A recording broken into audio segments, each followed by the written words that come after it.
नमस्कार, स्वागत है आप सभी विद्यार्थियों का आपके अपने यूट्यूब प्लेटफॉर्म उदय एजुकेशन और उदय स्टडी क्लासेज में। विद्यार्थियों, इस वीडियो में बात करेंगे अर्धवार्षिक परीक्षा 2022-23 की दृष्टि से इम्पोर्टेंट कक्षा 8 के विज्ञान विषय के पेपर के बारे में, जो कि आपके आने वाले अर्धवार्षिक परीक्षा की दृष्टि से काफ़ी इंपॉर्टेंट रहने वाला है और आप सभी विद्यार्थियों के लिए वरदान साबित होने वाला है। तो आप सभी विद्यार्थियों से निवेदन रहेगा, वीडियो को अंत तक देखिएगा, वीडियो को लाइक कर दीजिएगा। आपका अपना चैनल है, अभी तक आपने चैनल को सब्सक्राइब नहीं किया है तो चैनल को सब्सक्राइब जरूर कर दीजिएगा।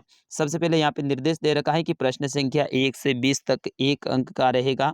प्रश्न संख्या 21 से लेकर 24 तक है वो 3 अंक का रहेगा और प्रश्न संख्या 25, 26 हैं, ये सब आपके 5 अंक के रहने वाले हैं।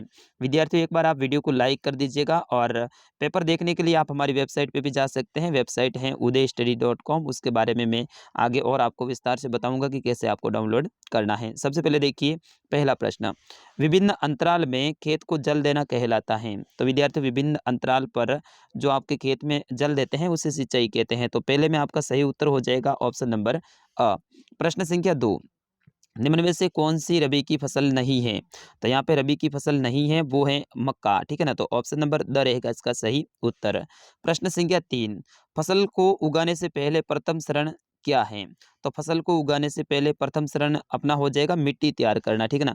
देखिए, सबसे पहले अपन क्या करते हैं, मिट्टी को तैयार करते हैं, फिर उसके बाद में बुआई वगैरह और सिंचाई वगैरह ये सारे बाद में होते हैं। प्रश्न संख्या 4, मिट्टी को भूरा भूरा करने वाला कृषि औजार नहीं है। तो मिट्टी को भूरा-भूरा करने वाला जो कृषि औजार नहीं है वो है कार्बाइन, ठीक है ना। तो ऑप्शन नंबर ब रहेगा इसका सही उत्तर। प्रश्न संख्या 5, एक कोशिकीय जीव हैं अमीबा, गाय, बकरी, खरगोश। तो इसका सही आंसर हो जाएगा अमीबा। प्रश्न संख्या 6, फसल चक्रण से मिट्टी की उर्वरकता है वो बढ़ जाती है, घट जाती है, दोनों या फिर कोई नहीं। तो फसल चक्रण का मतलब होता है एक ही खेत में अपन क्या करते हैं, बार बार अलग अलग समय पे है अलग अलग प्रकार की जो फसल बोते हैं, तो इससे क्या होता है मिट्टी की उर्वरकता है वो बढ़ जाती है, घटती नहीं है, ठीक है ना। तो इसका ऑप्शन नंबर अ रहेगा सही उत्तर।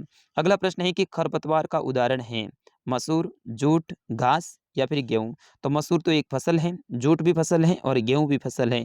तो यहाँ पे पूछा जा रहा है खरपतवार, तो खरपतवार हो जाएगा घास, क्योंकि ये अनावश्यक है, वो उग जाती है अपने फसलों के साथ में। तो घास हो जाएगा ऑप्शन नंबर स।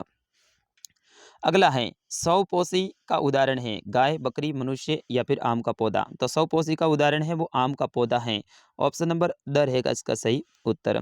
प्रश्न संख्या 9, मलेरिया परजीवी वाहक हैं अमीबा, गाय, बकरी, खरगोश। तो विद्यार्थियों, इसमें अपने जो उत्तर है उसका ऑप्शन ही नहीं दे रखा है। तो यहाँ पे हो जाएगा मलेरिया परजीवी का वाहक है वो मादा एनाफ्लीज मच्छर हैं। तो यहाँ पे आपके ऑप्शन में होना चाहिए मादा एनाफ्लीज, ठीक है ना, एनाफ्लीज मच्छर। तो यहाँ पे आप याद रखेंगे, ऐसा प्रश्न आए तो आपको मादा मादा एनाफ्लीज के ऊपर ही सेलेक्ट करना है। प्रश्न संख्या 10, सेचक के टीके की खोज किसने की थी? तो सेचक के टीके की खोज है लुइस पार्सवर ने की थी। तो ऑप्शन नंबर ब रहेगा इसका सही उत्तर। अगला प्रश्न है कि गेहूं की रस्ट नामक रोग का कारक है जीवाणु, विषाणु, शैवाल, कवक। तो गेहूं के अंदर जो रस्ट नामक रोग होता है इसका वाहक है वो है कवक, ठीक है ना। तो ऑप्शन नंबर द रहेगा और ये प्रश्न आपके एग्जाम में लगभग 101% आने वाला है, बोर्ड की परीक्षा की दृष्टि से भी इंपॉर्टेंट रहेगा। अगला प्रश्न, जैव न्यूनीकरण पदार्थ कौन से हैं? सब्जी, कागज, लकड़ी, सभी। तो यहाँ पे आपका कागज हो जाएगा, जैव न्यूनीकरण का पदार्थ है वो कागज है। ऑप्शन नंबर ब रहेगा इसका सही उत्तर। अगला प्रश्न, प्रश्न संख्या 13, निम्न में से कौन सा जीवाश्म ईंधन है? कोयला, पेट्रोलियम, प्राकृतिक गैस या फिर सभी। तो कोयला, पेट्रोलियम और प्राकृतिक गैस ये सभी जीवाश्म ईंधन है। तो ऑप्शन नंबर द रहेगा उपयुक्त सभी।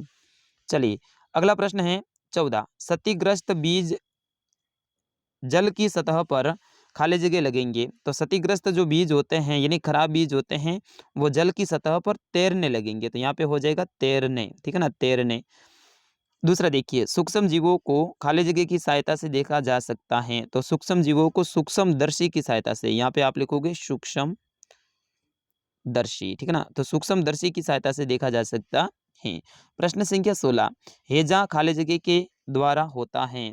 तो हेजा है वो आपके किसके द्वारा होता है? जीवाणु के द्वारा होता है। तो यहाँ पे आप लिखेंगे जीवाणु, जीवाणु। अगला देखिए, प्रश्न संख्या 17, संश्लेषित रेशों की भांति प्लास्टिक भी एक संश्लेषित है, ठीक है ना। तो इसी में आपका संश्लेषित हो जाएगा, ठीक है ना, सेम टू सेम हो जाएगा संश्लेषित। अगला है कि धातु ऊष्मा और विद्युत, यहाँ पे लिखोगे विद्युत, ऊष्मा और विद्युत की सुचालक होती है, यहाँ पे लिखोगे सुचालक, ठीक है ना, सुचालक होती हैं। तो इस तरह से आपको ये खाली जगह भरनी है। प्रश्न संख्या 19, जीवाश्म ईंधन प्रयोगशाला में बनाए जा सकते हैं, क्या सत्य है या फिर गलत है? तो जीवाश्म ईंधन है ये तो प्रयोगशाला में नहीं बनाए जाते हैं, तो असत्य हो जाएगा, ठीक है। और 20वां है मिट्टी का तेल एक जीवाश्म ईंधन नहीं है, क्या ये सत्य है या फिर नहीं? तो बिल्कुल ये तो मिट्टी का तेल मतलब केरोसिन है, ये जीवाश्म ईंधन है। तो इसमें आपका इसमें भी इन्होंने बोला है कि नहीं है, इसका मतलब ये तो असत्य है, तो दोनों में असत्य हो जाएगा। प्रश्न संख्या 21, फसल किसे कहते हैं? तो एक बड़े क्षेत्र में एक ही किस्म के पौधों को बड़ी संख्या में उगाना फसल कहते हैं। जैसे कि गेहूं का जो पौधे हैं उसको एक ही खेत में बड़ी संख्या में अपन उगाते हैं तो वो फसल हो जाती हैं। अगला है पशुपालन किसे कहते हैं? किन्हीं दो पालतू जानवरों के नाम लिखिए। तो हमारे अपनी आवश्यकताओं को पूरा करने के लिए अपने घर में जो पशुओं को पालते हैं, यानी पशुओं को चारा पानी की व्यवस्था अपन करते हैं, तो वो पशुपालन कहलाता है। किन्हीं दो पालतू पशुओं के नाम, तो गाय, भैंस, बकरी, ठीक है ना, ऊँट, इनमें से आप किसी का भी नाम लिख सकते हैं। प्रश्न संख्या 23, सूक्ष्म जीवों के मुख्य वर्ग कौन-कौन से हैं? तो विद्यार्थियों सूक्ष्म जीवों के मुख्य रूप से 4 वर्ग होते हैं, ठीक है ना, 4 वर्ग होते हैं। एक तो होता है प्रोटोजोन, एक होता है कवक, दूसरा तीसरा आपका होता है जीवाणु और चौथा होता है विषाणु। मैं दोबारा से बता रहा हूँ, प्रोटोजोन, कवक, जीवाणु, विषाणु, ये सूक्ष्म जीवों के मुख्य रूप से 4 वर्ग होते हैं। प्रश्न संख्या 24, रोगजनक किसे कहते हैं? 2 रोगजनक जीवों के नाम बताइए। वे जीव जो रोगों को उत्पन्न करते हैं उन्हें रोगजनक जीव कहते हैं। एक तो आपका हो जाएगा मादा एनाफ्लिज मच्छर, ठीक है ना, ये मच्छर है, ये क्या करता है, जीव रोग पैदा करता है।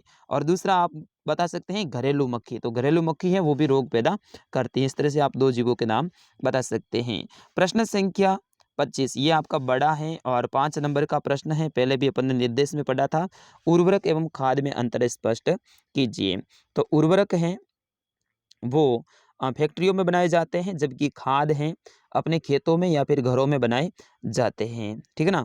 तो इनके बारे में ऐसे करके आपको अंतर लिखने हैं। और लास्ट प्रश्न है कि खाद्य पदार्थों का संचय करने हेतु प्लास्टिक पात्रों के उपयोग की 3 प्रमुख लाभ बताइए। तो प्लास्टिक पात्र होते हैं, इसमें जल्दी से खाद्य पदार्थ हैं वो खराब नहीं होते हैं, इनके अंदर नमी नहीं आती है, ठीक है ना, और लंबे समय तक इनके अंदर अपन भोजन को व्यवस्थित रूप से सुरक्षित रख सकते हैं। इस तरह से आपको 3 लाभ बताने हैं।